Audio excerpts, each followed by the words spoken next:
Hey guys, this is Hell Hades. This is another Raid Shadow Legends video.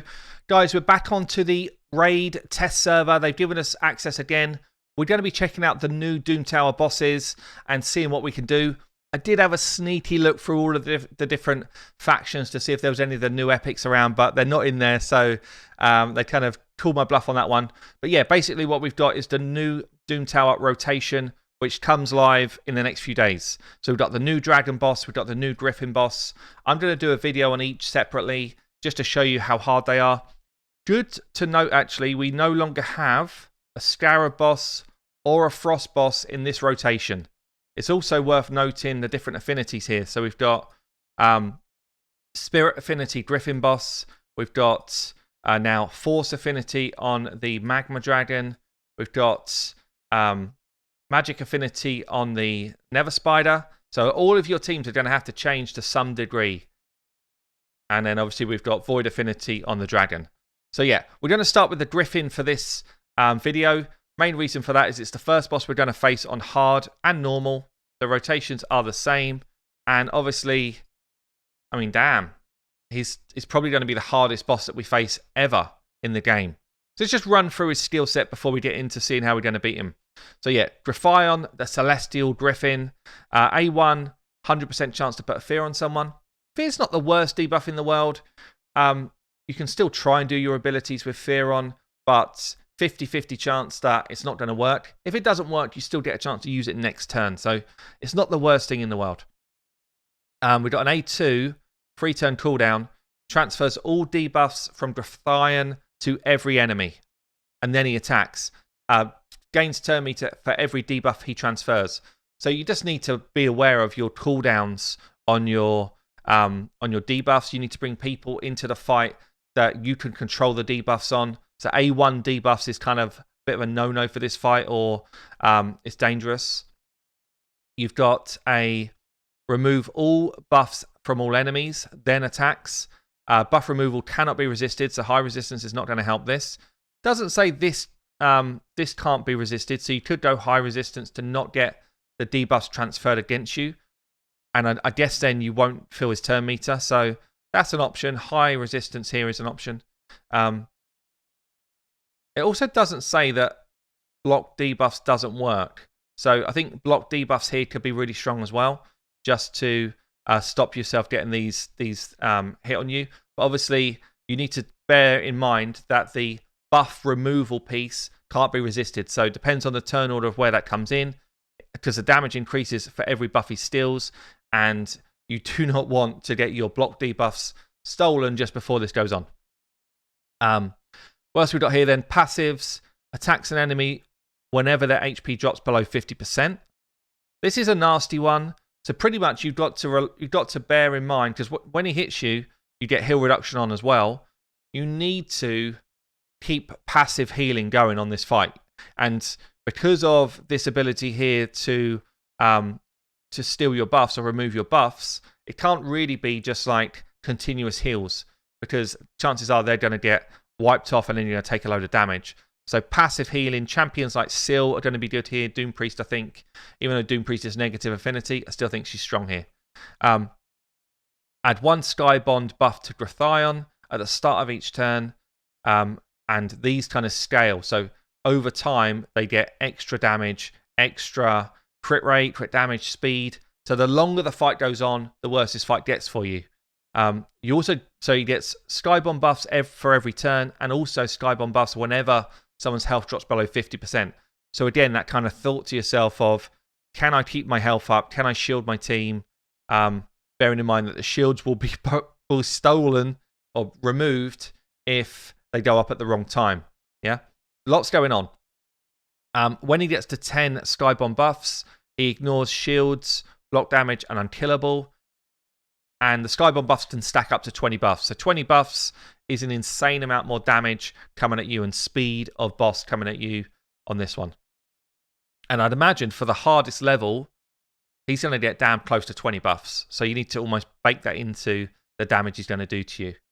Whenever his turn meter is decreased, the turn meter of all enemies will be decreased by the same amount, and he'll place a stun on anyone where they get a full turn meter decrease. Now, I don't think that means you shouldn't decrease turn meter. I think it means that someone like an Armageddon can still be good here. Drops turn meter, as long as your team are outspeeding Griffion. Actually, I think you can turn meter control this guy pretty well, just making sure that you've not got too many turn meter controllers in there. So I don't think I wouldn't take like a 100% turn meter decrease because you're going to get wrecked. But I do think that you can take 1 or 2 people that do drop turn meter and still be in a stronger position than if you didn't bring it at all. Whenever an enemy's turn meter is filled, Griffion's turn meter would be filled by the same amount. Turn meter increases are tracked and counted individually for each enemy. So I think this means that if I put an increased turn meter for my whole team, I think it means Griffion is going to get 5 increased turn meters. So bringing someone that builds your turn meter is not strong, in my opinion. But I haven't seen it play out yet. So it's mainly about buff management, debuff management, speed and turn meter control, and passive healing. Feels like that's the kind of main things to be looking out for. So when I'm building, I'm going to go for hard, just the first stage initially, because I've not fought it at all yet. Try a couple of teams. I'm going to try weaker teams against normal as well and see how we get on. But I'm thinking Armageddon still comes in. I think he still comes in. He still does a job for you, dropping turn meter. As long as you're outspeeding the boss, then I think he still plays a good role here. I'm thinking champions like Seal of the Drakes for passive healing and a potential revive if we need it. Where is she? I'm thinking Doom Priest for cleansing off things like the stuns and passive healing. So I don't think you can get enough Doom Priest in your teams. And then after that, it starts to get a bit trickier because it's like, who's going to do our damage here? Someone like Faceless could actually be really good against his boss. Just single target, high damage, and doesn't need like a whole load of setup to do it. So ignores defense. Well, how's mine built right now? Weak. I need to build him. But yeah, I'm thinking high single target damage dealers could be actually really strong here. Okay, so I'm going to try and keep it relatively like low key, not bringing in tons of legendaries, that sort of thing. I've got Seal in there. She's going to bring us passive healing. Doom Priest bringing us passive healing. We've got a drop defense and drop attack from our Stag. We do have a decreased speed that's going to probably stay on the whole time. I think that's going to be straight damage I'm going to take. So that could be a problem. I've got 1 turn meter dropper. I've got no turn meter fills. And I've got Vrask as another healer. So we're going triple healing, 1 drop defense, 1 turn meter control. And we're trying to basically do damage over time. Now this might be a straight fail because of the Sky Bomb buffs, depending on how much we've got to deal with from the enemy, from the what am I trying to say? I've got no idea what I'm saying. I think it's going to be, it'll depend on how much health this enemy's got. So through the waves, similar to previous Doom Towers, the waves are fairly low tuned, so we shouldn't really have any trouble getting through these guys. I do have Relentless Gear on my Vrask. I think I've also got Relentless Gear actually on my Seal, but it's just my normal builds. I've not kind of done any crazy builds here to make this work. We've got 100% crit rate and some decent amount of accuracy and speed on my Armageddon. I've got Relentless Gear, reasonable speed, like a couple of hundred speed on my Seal. We've got Relentless Gear on my Vrask, about 220 speed.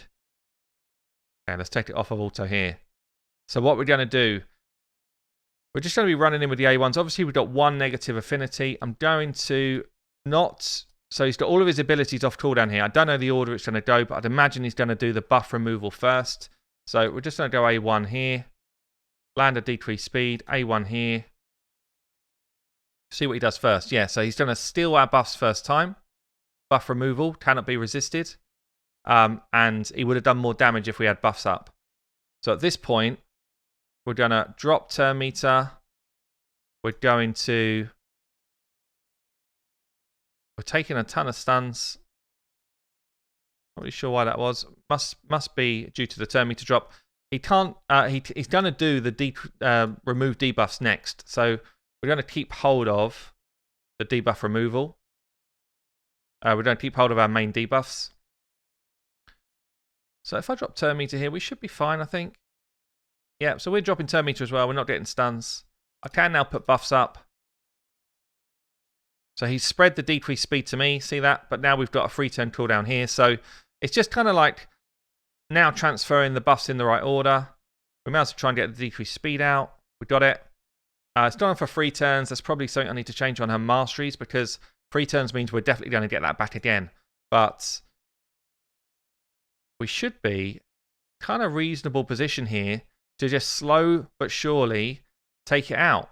And as long as we're keeping our health up to a decent level, as long as we've got Seal just refreshing these stuns, not Seal, Doom Priest refreshing the stuns off, we're kind of good.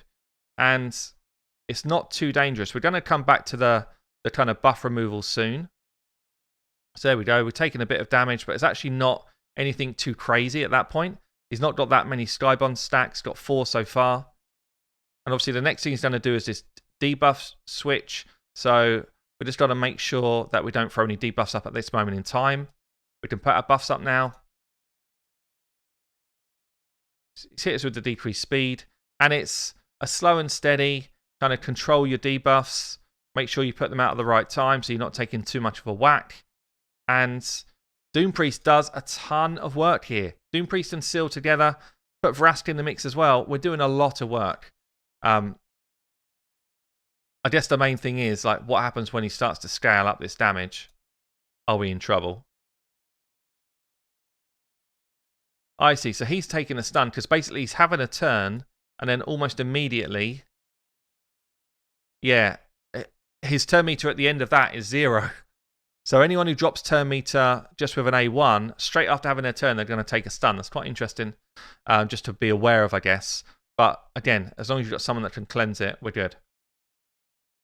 So we're kind of back around in this cycle. Don't put any debuffs out there. We can buff ourselves again. Not that I've got many in this team. So he's going to stun himself every time. But if you've got a Doom Priest, it's absolutely fine to do that. If you don't have a Doom Priest, then you maybe don't want to bring anyone with turn meter control. The hardest thing about this fight will be trying to fight it on auto. Manual, I think, is actually not that bad, as long as you control when you're landing stuff, when you're doing your turn meter stuff. But on auto, obviously, they're just going to want to do their main debuffs whenever they can. We're only fighting it on the first level here, so obviously, you know, I'm not fighting it at its hardest. But it's good to see anyway, seeing it play out. We're up to 9 stacks now. Going to actually go with a big hit here instead. Got decreased defense on. Got a decreased speed out. And then as long as you've got enough passive healing coming in, and I do feel like these 3 as a triple act are actually pretty good for this. Because you've got 3 ways of doing healing. We've got a little bit of turn meter control. As long as you've got Doom Priest in there, we don't care about these stuns anyway, because we just heal back through them. And, you know, everyone keeps going. So this is the one that's going to steal buffs. Is it buffs? No, it was debuffs.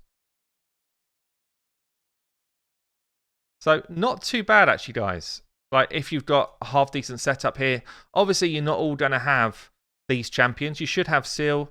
Whether you've got Vraska or not, that's a bit of pot luck. But anyone who does kind of passive healing or regular heals through an ability is going to be decent here. So I don't feel like we've got too much trouble. Maybe you do bring in some of your other like high damage dealers, you know, like a Septimus or any of the legendaries that do high single target damage, I think would be good. We're not really taking much damage at level 1. Even at 13 stacks, we're still not really taking much damage. It's about to do the debuff switch. We're going to get our buffs up. Keep our A1s on. But yeah, as I say, you are going to struggle perhaps on full auto, which is a shame because the gear is actually pretty good here and no one wants to manual this for, you know, what, I'm already at 6 minutes on the easiest level. No one wants to manual this for like half of their life, but I don't know that you can do it. I could probably do the same team on auto and just try it out, but make sure I got the right one. So we are going to do this because we nearly got him killed here. So whack him with as much as we got. Things like Warmaster procs here for damage are actually going to be pretty useful. So Warmaster on your champs will be helpful here. Just to give you that extra burst of damage. I think I've only got Warmaster maybe on a couple. But you see there, like Doom Priest just put 36k worth of damage in with her Warmaster hit. If I had Warmaster on Vrask, he'd be doing a lot more damage as well. That should be all she wrote there. So, you know, I mean, it's not a great time or anything like that, but slow and steady with a team like this. I'm going to replay it full auto and see how it gets on auto here. And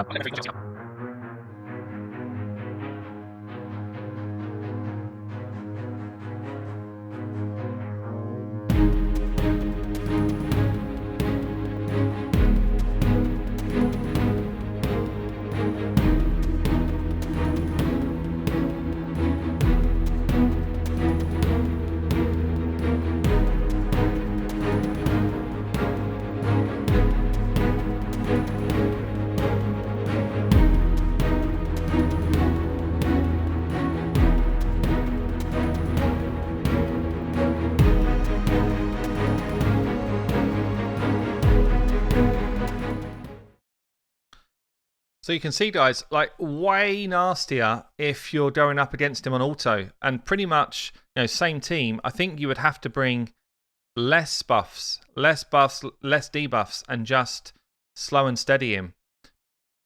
Just thinking about who could I replace him with. I'm actually wondering if Longbeard could be, not necessarily just Longbeard, but ally attack champions could be a good shout in this team comp. More single target hits going in. You're not compromising yourself in terms of you know, buffs, debuffs and stuff. You're just getting more damage over a short space of time. Longbeard maybe isn't the best choice because he's bringing a weaken, and you know, I was thinking about not having so many debuffs going on, but you know, Catacomb Counselor going in there. You know, someone who's not going to bring a ton of debuffs, but is going to bring you more damage. And obviously, if you're running someone like a Vrask, then Longbeard's also going to bring Vrask in to do another A1, another heal. So we're going to try this one through now.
Well, definitely feels like it's a better option. Ally attack coming in, doing some work for us. As long as you've got that passive healing to keep them up, keep them above that 50%. As soon as we drop below 50%, this fight gets nasty. So I feel like passive healing is just the best thing that you can do in this game. But that feels like it's a pretty viable comp.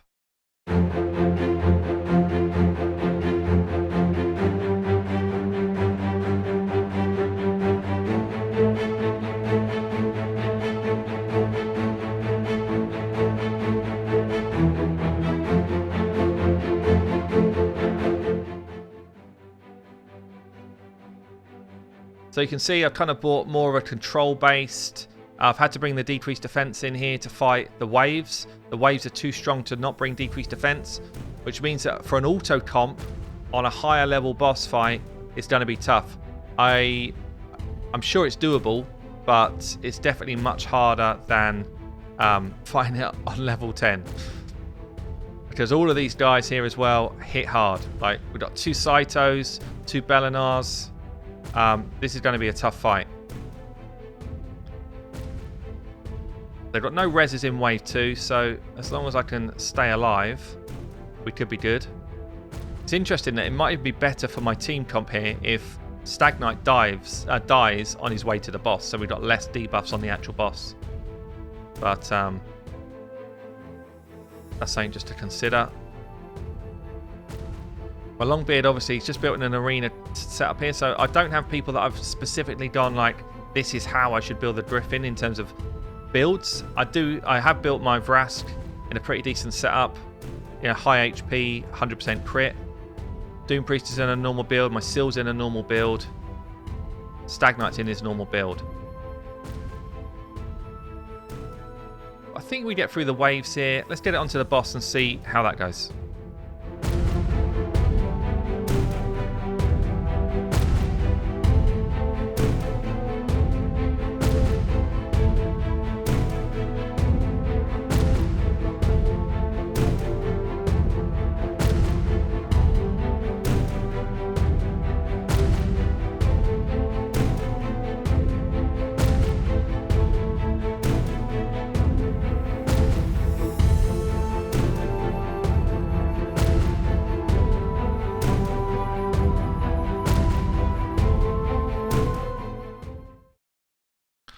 So I kind of like half intervened a little bit there, and I think we probably do this if I fully manual it. I think fully manual with this comp would work. If I'm totally controlling buffs and debuffs, that's the biggest thing. But full auto at this level is going to be really tough because you've got waves where you need decreased defense, and against the boss, you can't really have that decreased defense on auto without taking a ton of damage when he starts to scale up Skybond. So really tough boss. Be interested to know your thoughts down below in terms of how you would build a team, what type of ideas you've got for this. But it definitely feels like ally attack and passive healing is the way to go. Let's just see what Vrask can do in his current build against early level Griffin here. Because I feel like he could be a good kind of auto comp. You can see here I've got high HP, reasonable speed, and 100% crit rate. Otherwise, nothing really going on. Can he deal with this on his own? Let's watch it through.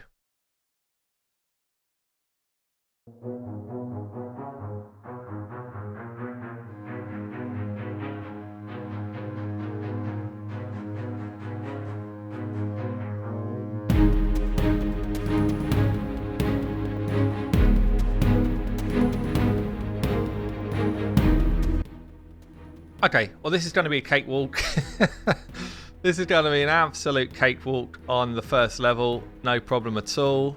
Literally like super easy. Let's take it up to the next level and see what happens there. Next one up is level 50. Let's see if he does the same job. I'll get us onto the boss. Okay, well, level 50, we got wrecked on the waves. So, there you go, guys. Look, first look at the Griffin boss. What do you think? I still think it's going to be one of the hardest bosses on auto. I think on manual, it's not that bad. You just got to bring as few buffs and debuffs as you can manage and manage the way they drop in and out. Certainly passive healing is a way to go. I think ally attack champions are going to be awesome here. I guess counter-attack champions are good, but again, they're throwing up buffs that you need to manage, so you need to bear that in mind. But interesting new boss. I will do a boss showcase on the dragon as well. I've been Hell Hades. I will see you later.